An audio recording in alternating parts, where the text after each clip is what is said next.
এখন বন্ধুরা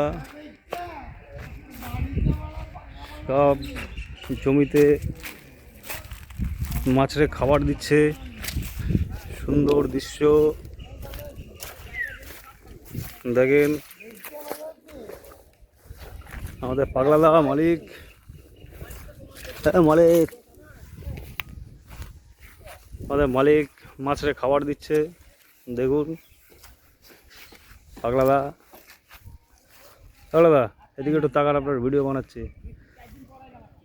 কিছু বক্তব্য রাখেন। পাগলাদার বন্ধু এই যে নিতাই,